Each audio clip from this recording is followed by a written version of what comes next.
In Phoenix, Shams reported yesterday the Suns and KD's business partner, Rich Kleinman, have met multiple times over the past week, sifting through trade scenarios.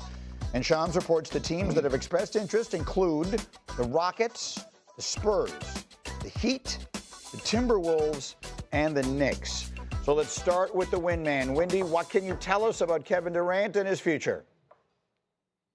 Well, there's a couple of things we have to remember here. Number one, we have to remember that Kevin Durant makes $55 million. And to put a trade like that together, you're going to need a significant number of high-dollar players. And so when you're looking at Durant's choices, if he's truly going to be able to get a say here, you have to have a good team on the other side of a Durant trade that he would be interested in.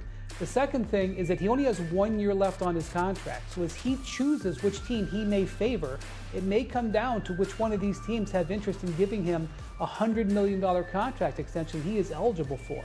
So you have to compute that. Once I've said all that, point out that the teams that fit that bill the most are teams like San Antonio and Houston, who could make this trade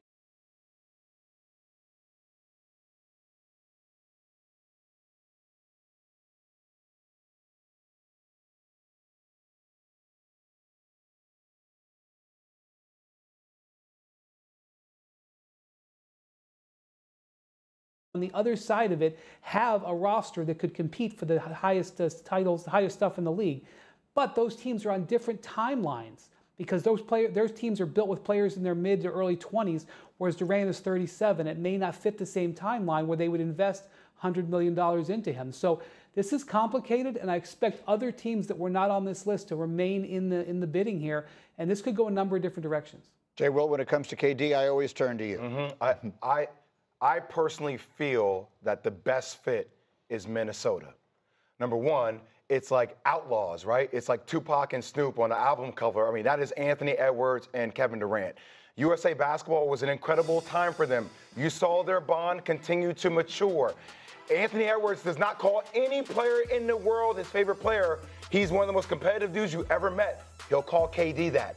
And Mark Lore, Alex Rodriguez, new ownership in Minnesota. If it's a year deal, I would sign KD to an extension because it helps Anthony Edwards get to the next level. He's a superstar, but Anthony Edwards can become a supernova if he has KD by his side. What do you think?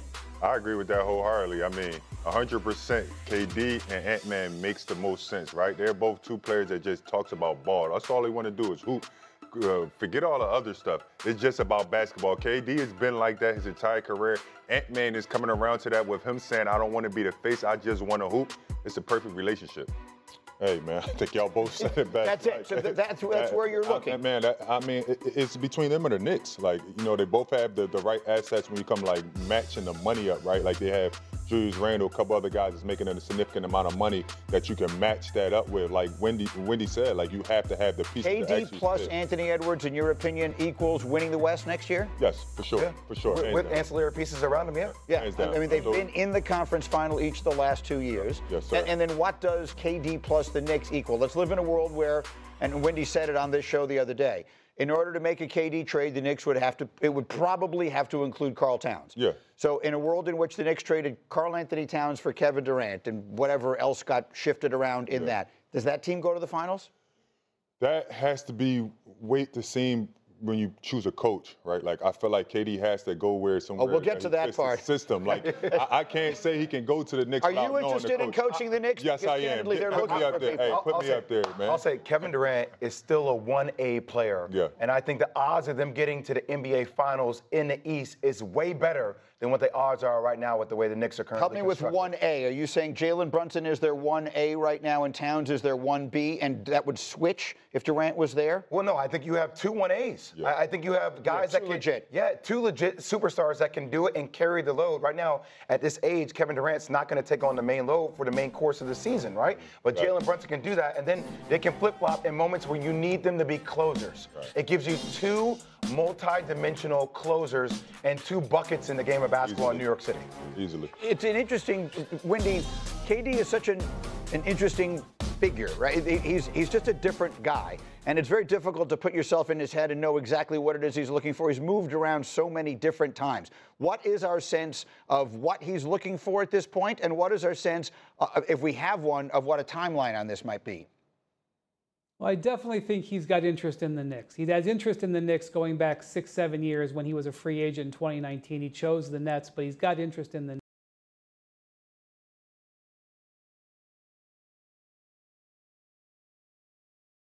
Knicks.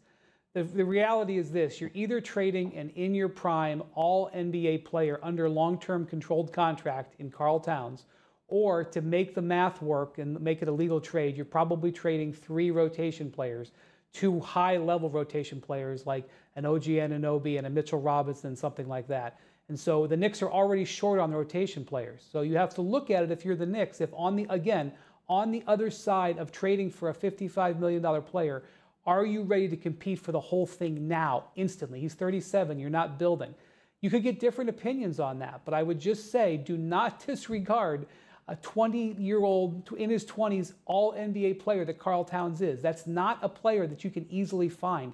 They've invested a lot in him, and that's the type of trade that you'd have to make. And, all-NBA player for all-NBA player, I don't know. I don't know if you automatically win that trade. Now, as we have looked at this thing from the Knicks' perspective, I've said all along, if they can get Giannis, it's worth doing almost anything. Because Giannis is 7 years younger. So this is not meant to slight Kevin Durant at all. He's one of the greatest players that ever lived and maybe the best pure scorer that ever lived. But he's going to be 37 years old. If you're the Knicks, do you do it? Do you trade Karl Anthony Towns for Kevin Durant? I think that's tough right now, man. I think it's like you said, it's the pieces around. If I can get some of those pieces to stay, obviously he's making $55 million. But if I can get some of those pieces to be around without Karl Anthony Towns, for sure I'd make the trade. And the last thing is, how much do players think about this stuff? I sit here and say, go east, go east, go east. If you're Kevin Durant and you want to win,